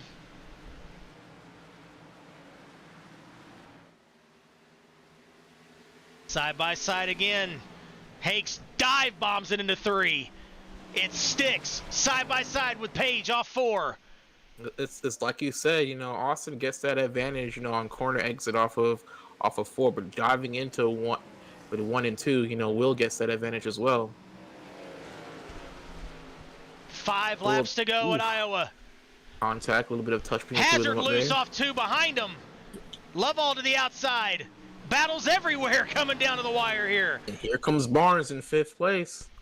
Looks like Lovell just got a Lovell on little the too wall. high there and in the wall off turn 4. Gave that spot back to Hazard. That ends that battle. We're going to stay up front. Hakes, Page, side by side. 4 to go.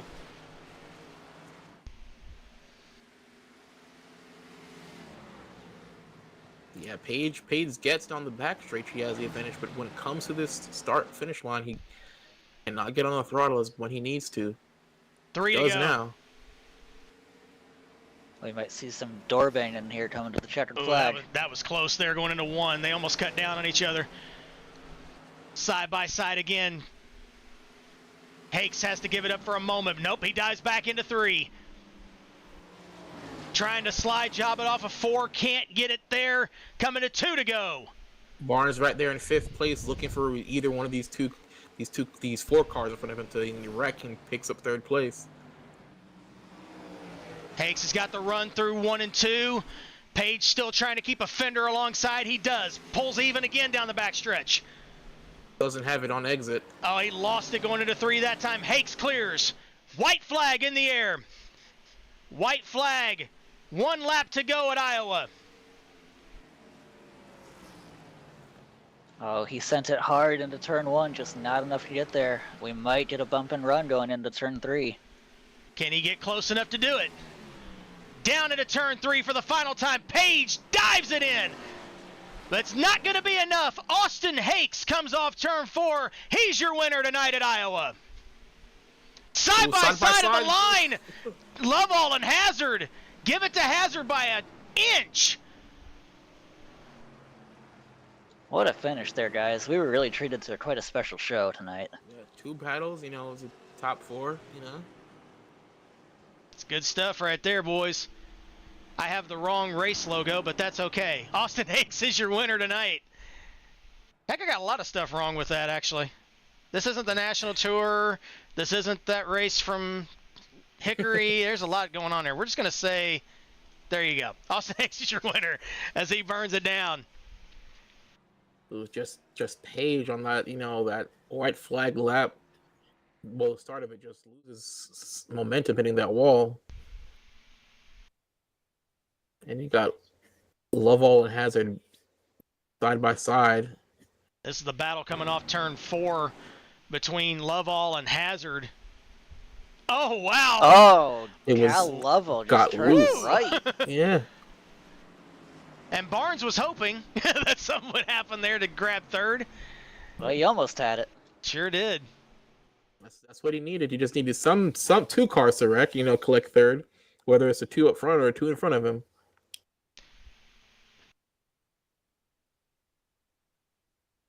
All right, we'll get the full results loaded here momentarily for everyone. Austin Hakes, again, your winner tonight. Guys, I want to point out our 6th place finisher, that number 50 car, Garrett Sidnor. All that adversity at the start of the race, and he comes back to finish 6th. Big time What a shout out to him. drive. Absolutely. Yeah, that front end damage he got with the 08 when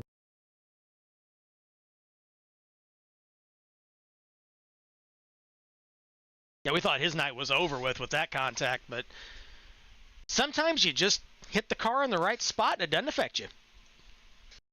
All right, we're going to step aside for just a second while we get the results up, and then we'll hopefully be able to talk to our top 3 finishers here tonight. We'll be right back from Iowa in just a moment. 16mm Film Crew is a film and TV podcast. Join Cindy and Dale as they talk about the latest TV shows, movies, and entertainment news. New episodes drop every Tuesday, everywhere podcasts are found.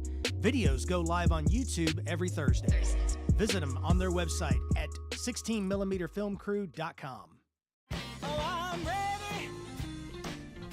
The most important part of your business are all the people who come through your doors every day. And Cintas can help you take care of them. Your dedicated Cintas service reps will provide the essential products and support to help keep your employees performing at their best. So your business can too. Get Cintas. Oh, I'm ready. And get ready for the workday.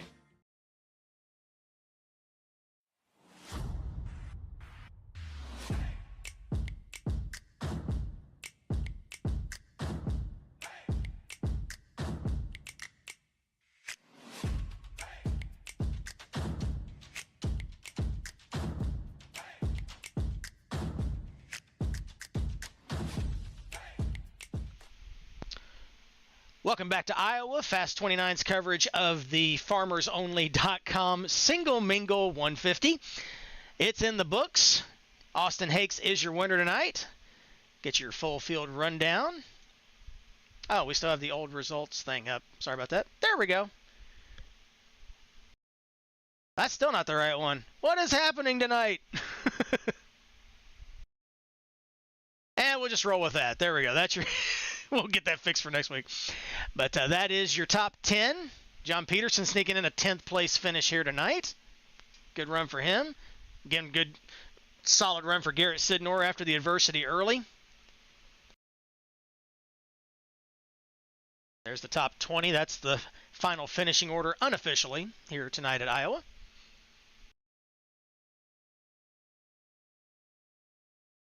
All right, so let's see if we can get a hold of our top 3 finishers here tonight. We're going to see if we can get a hold of, I guess Davey Hazard has already climbed in the booth. Hi, Davey. How are you? It's okay. It's okay. We left the door open, so it's okay. No worries. So you had a great run tonight and a great battle at the end with Cal to finish 3rd. Tell us about that run tonight.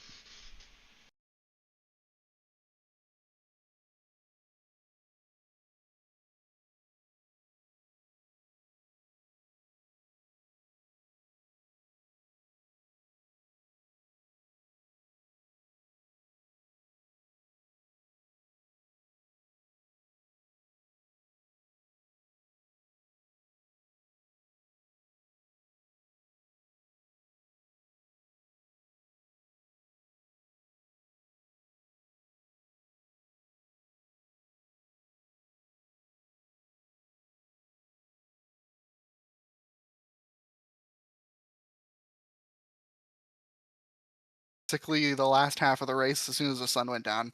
So I mean, we'll take this P3. I mean, we'll see what the rest of the admin say about the incident. Like I said, I kind of have my view on it, but whatever they say is what goes. And at the end of the day, I know I had a strong run, strong car, and the driver did a good job tonight, and I'm okay with it. I'm glad you repeated the beginning part of your speech there, Davey, because I accidentally had you muted. So thank you for saying a little bit of that. So I still don't remember to unmute that side whenever we switch over to the results. I apologize for that.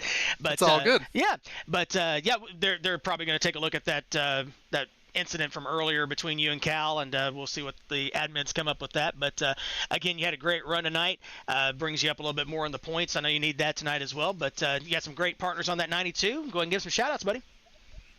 Well, first of all, I want to thank you guys for putting on what I'm sure is a great broadcast. As always, I cannot wait to go back and run through it and see what everyone was saying, see what the race was like from your perspective.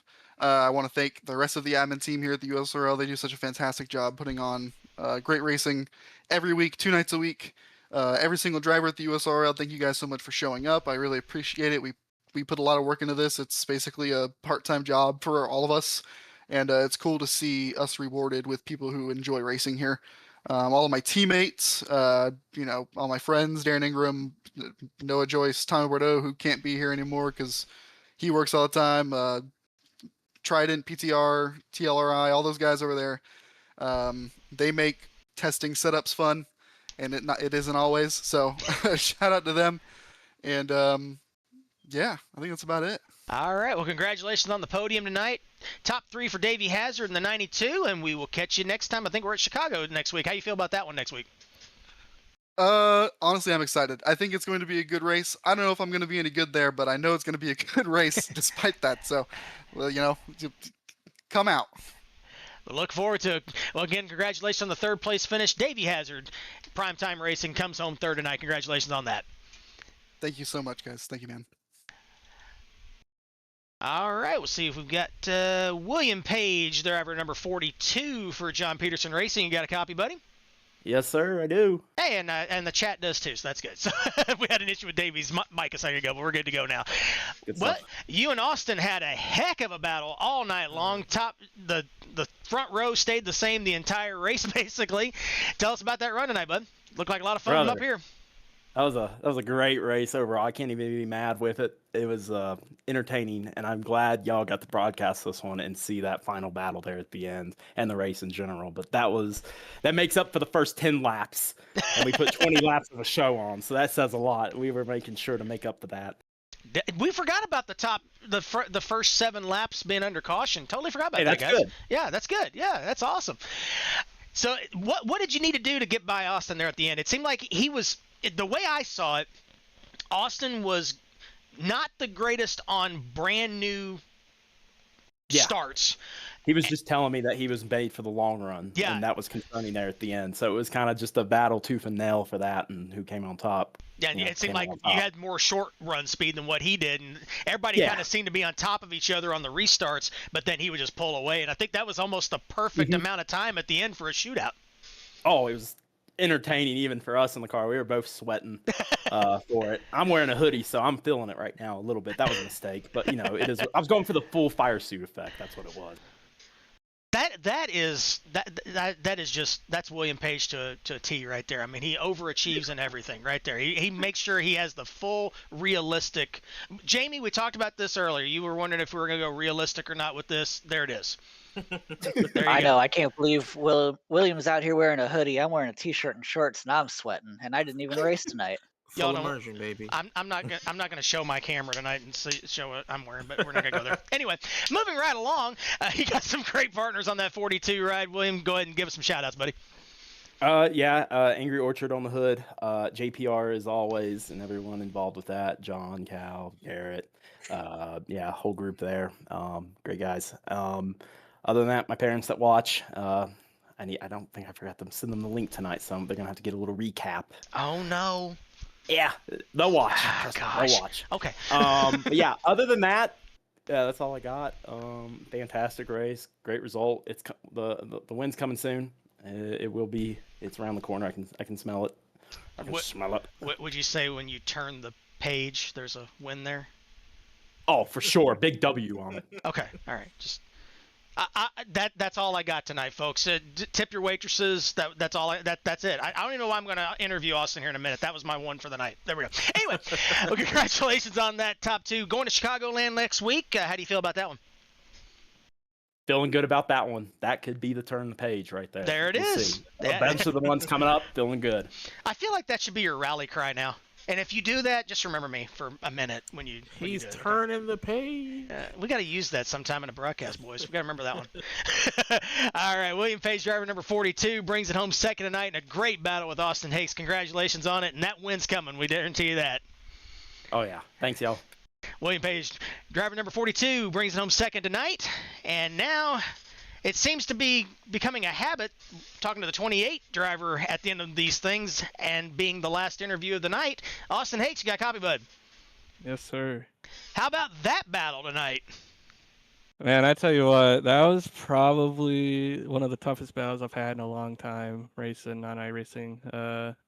Shout out to William, man. He not often do you get to race the crap out of each other like that for 20 laps and have a clean battle. So I appreciate him for Racing Clean there. We ain't gonna lie, we were looking for contact and it never happened, so we were kind of bummed about that a little bit. But Yeah, no, that makes sense. No, it was good. It was good stuff. It was awesome to watch. It seemed like, and we talked to William about this just a moment ago. It seemed like you had not the greatest fire-off speed on restarts, but as the run progressed, that 28 car just came to life, and you could pull 2-3 tenths of a second on long runs over everybody else. Was it just car setup, the way the track was? What was the key to that tonight? I think a lot of it. I think a lot of it's just me. I'm not like I can't fire off at all by Austin Hicks. Hey, go ahead. I'm serious. If you watch even like Phoenix and other, like there's a short run, I'm struggling. So I don't know what it is. Everybody else can find a little extra. Maybe I can't. I don't know what the answer is. I will say the first run and then once we got green on lap 11, that first run and then when I pit, I was definitely taking it easy because I was like, man, if I could just buy my time. I know everybody's gonna be struggling at the end of this thing if we go green, and so that's kind of my strategy, just to let the setup do what it could do and not overstep any boundaries. Did you make any major changes to the car tonight, or it just seemed like you were hooked up on the long runs? Did you even need to do anything? Yeah, I did. I want to say the caution one of the cautions, the last caution probably, I made some adjustments. I was getting pretty tight, like on landing to center, so made some adjustments. I don't really think it helped too much, but it was enough to hold off Williams. So. I was about to say it was just enough, whatever that change was, and just kind of looking at the timing of when that last caution came out to the end of the race, it just seemed like that was the perfect amount of shootout time for us. So that was perfect. We could see when you were going to start pulling away, it was about that 20 lap mark or so, and it was just perfect. So I know it was probably not the most perfect for you, but it was great for us. So no. we'll take it. Yeah, I didn't really want to see the caution, to be honest, but I'm glad, I wouldn't have either if I was in your spot. Yeah.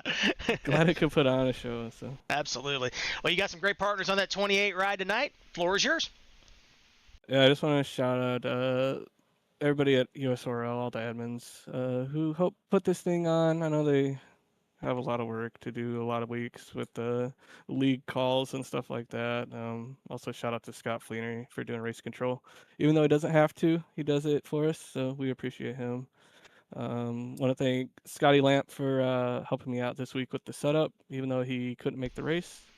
And I want to say thanks to you guys at Fast 29 for putting on the broadcast. Like I said earlier when I first got in here, every time you broadcast, man, it's just good results. So we're going to have to keep you around. Well, we're at Indy in 2 weeks, so that's your next one. There you go. Start practicing now. See if it works out.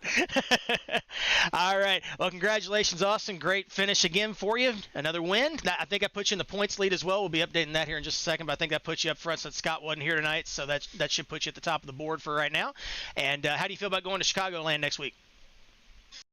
I'm pretty excited. I've tested a little bit, and man, I tell you what, the draft, it's pretty nuts. If you're out front, loose. If you're behind someone tight, you're really gonna have to manage your tires and the dirty air. So it should be a tough one, but it should be fun. I was gonna say tough but fun. That's gonna be something to look forward to. Oh, we might get a sponsor for that one and show up. We'll have to see if we can convince somebody to do that, but we'll see what happens. We're definitely on the docket for Indy, so we'll see what happens there. So, but anyway, congratulations on the win tonight, Austin. Points leader as of tonight, and we'll see you at the next one. All right, thank you guys. All right, Austin Hakes, your winner tonight here at Iowa. All right, let's go ahead and take a look at those unofficial championship standings as of tonight. And once again, this is completely unofficial because sometimes they don't quite update as well as we would like. And it's not even updating at all now. Let's try that again. Come on. And of course the program decides to crash right now. Let's see if we can get it going here.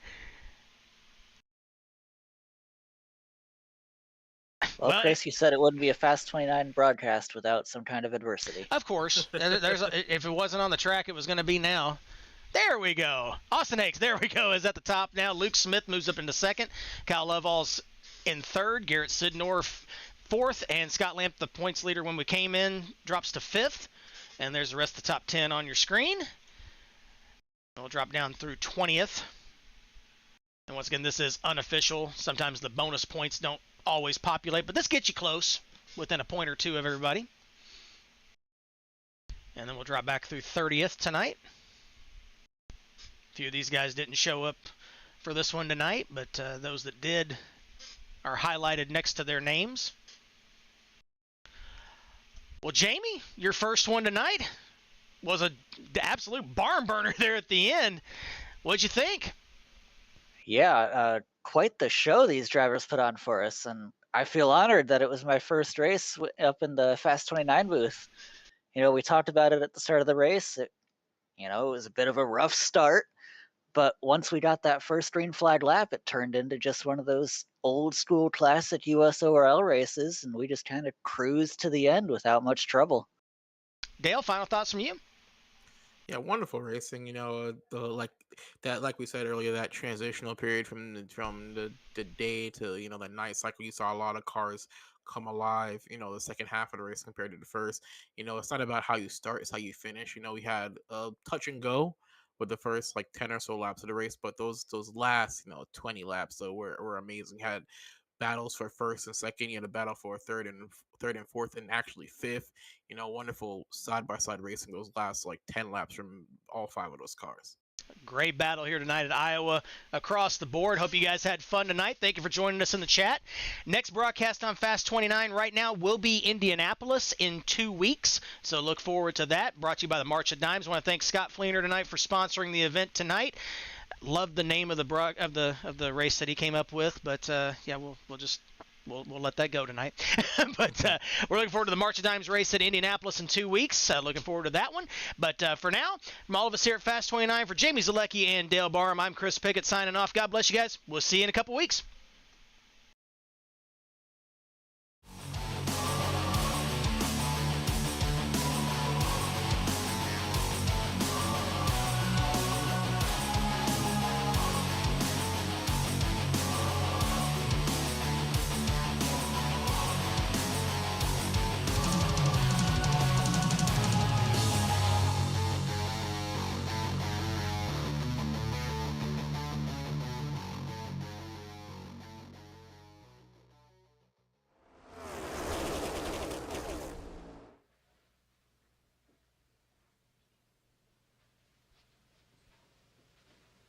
You're still here?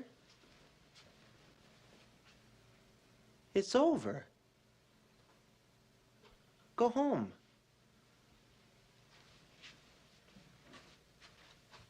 Go.